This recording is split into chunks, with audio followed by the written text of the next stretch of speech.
It's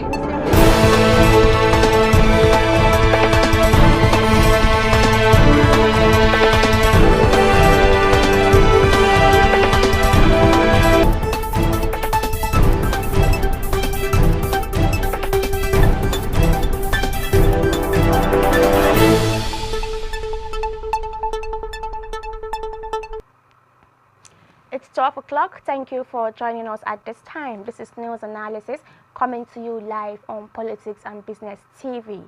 The top stories. Hunger protest. Victims' families recount ordeals, demand bailouts. Dangote refinery designed to process Nigerian crude oil, says CEO. APC, opposition clash over NLC Secretariat's invasion. Details coming up shortly.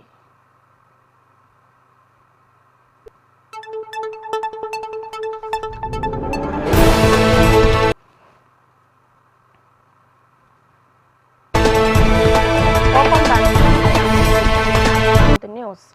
As the End Bad Governance nationwide protest fizzles out, many Nigerians, especially in the north, will live with the wounds, scars and financial losses for a long time to come. The protest against economic hardship, which started August 1st, continued even after President Bola Tinubu called for an end to the demonstration that faced a crackdown from security forces, who reportedly shot at the protesters in various states in the northern parts. The cost of living crisis was fueled by surging inflation at a 28-year high, and government economic policies that pushed the naira to record lows against the dollar. At least 17 persons were reportedly killed in Niger, Borno, Kaduna and Jigawa, with several others injured on the opening day of the protest against the nation's worst cost of living crisis in a generation, and against the corruption and alleged bad governance that have stifled its development.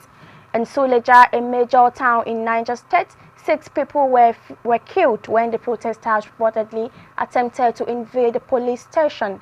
4 people allegedly died on the spot, while others who sustained gunshot wounds were rushed to the Gwagwalada General Hospital. 2 of the wounded died on the way to the hospital. The country's security forces have been accused of using excessive force in the nationwide protest, and even though Muyiwa Adejobi, the Nigeria Police Force spokesman, admitted instances of killings during the protest, he claimed none were carried out by the police. However, the Nigerian Army, through its spokesman Major General Onyema Nwachukwu, admitted on Wednesday that one of its soldiers killed a teenager, Ismail Mohammed, in Zaria, Kaduna. The country used live bullets on protesters. Let's forge ahead to oil matters in Nigeria, where the President and Chief Executive of Dangote Group, Alhaji Aliko Dangote, has stated that his $20 billion Dangote Petroleum Refinery was built to use Nigerian crude and add value to it within the country. Dangote, who stated this in a statement issued by the refinery on Thursday, asked why should the plant deviate from this focus, as he admitted that the refinery had also been refining crude oil grades from Europe, the United States, and other countries. Africa's wealthiest man further noted that the domestic crude oil issues in Nigeria were being resolved by the parties involved. The statement said the refinery has already affected crude flows, with dozens of Nigerian cargoes remaining in country and US WTI Midland, a comparable light sweet grade, being imported. It said the mega refinery could therefore tighten the light sweet crude markets.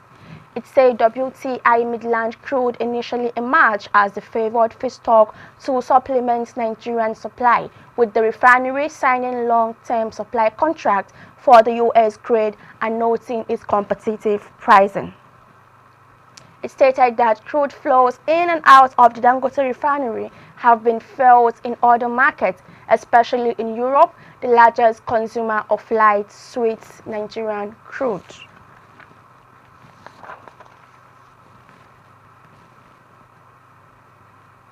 Now to politics matters, where the opposition parties in the country on Thursday commend Wednesday's raid on the Nigeria Labour Congress national headquarters in Abuja by security agents.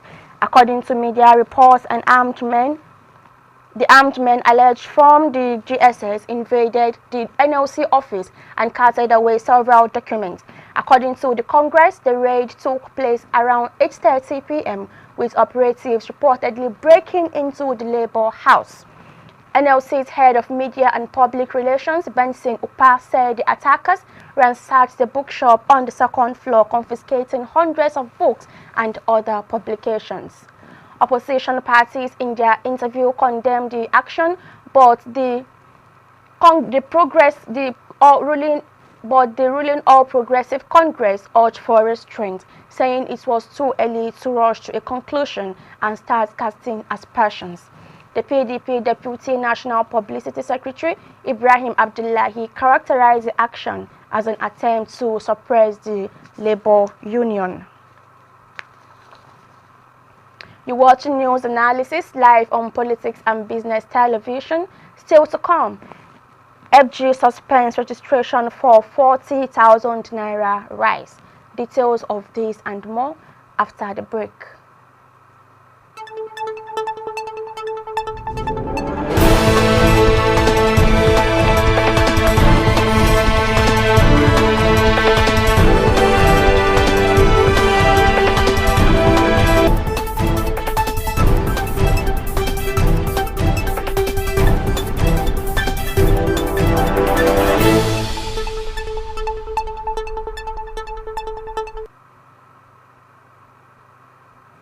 Welcome back. Now let's head on to federal government matters.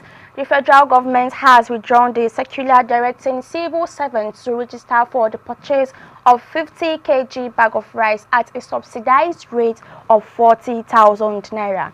The withdrawal of the circular was communicated in another circular by the Director of Human Resources at the Ministry of Special Duties and Intergovernmental Affairs, Aderonke Jayesimi. The internal circular dated August 2nd, 2024 was addressed to all directors and heads of departments.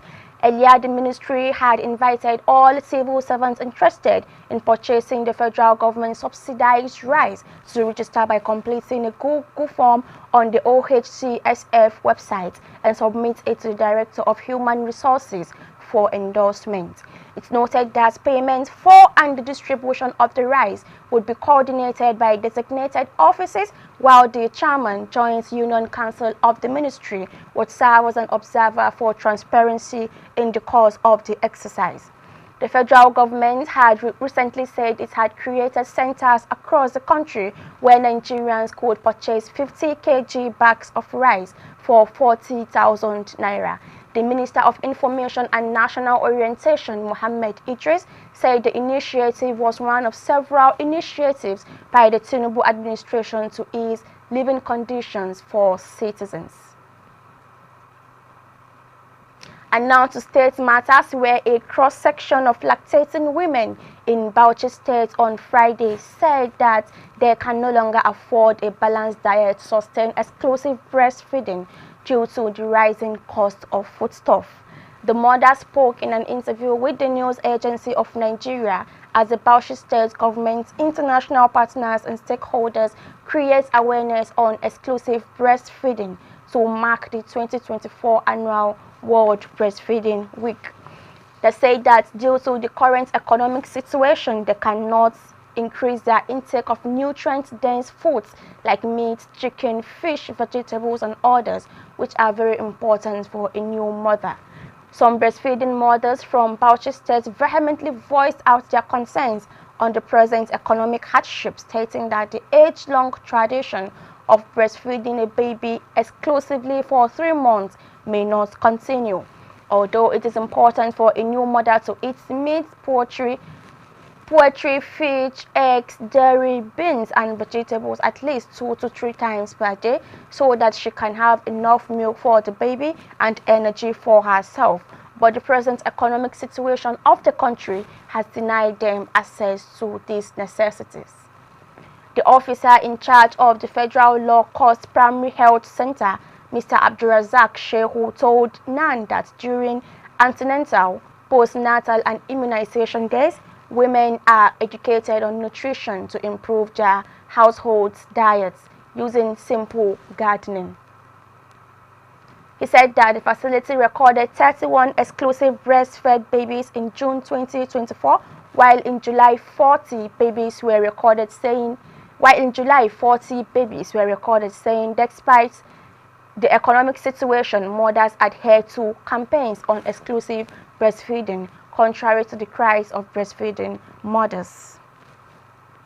Still, you are watching news analysis live on Politics and Business Television. Join us after the break as we discuss our today's topic, the roles in the oil industry. See you shortly.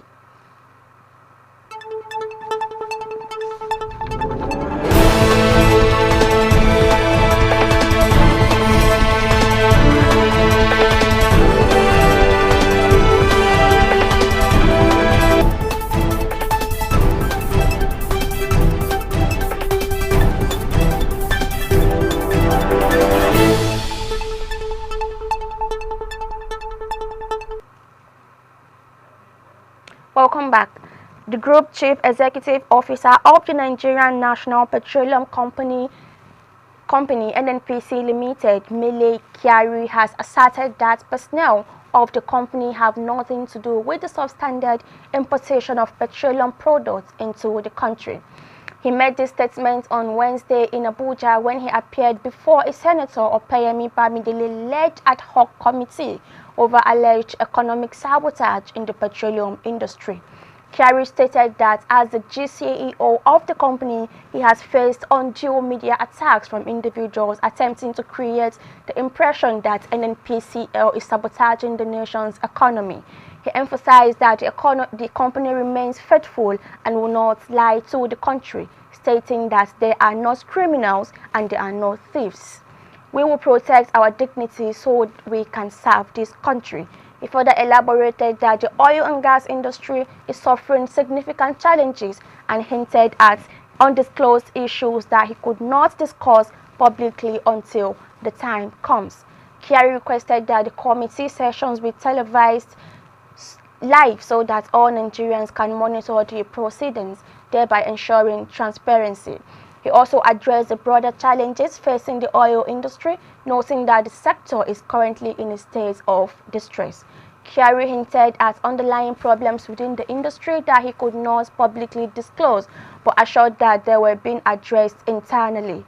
Kyari reiterated that the company is committed to maintaining its integrity and serving the nation faithfully.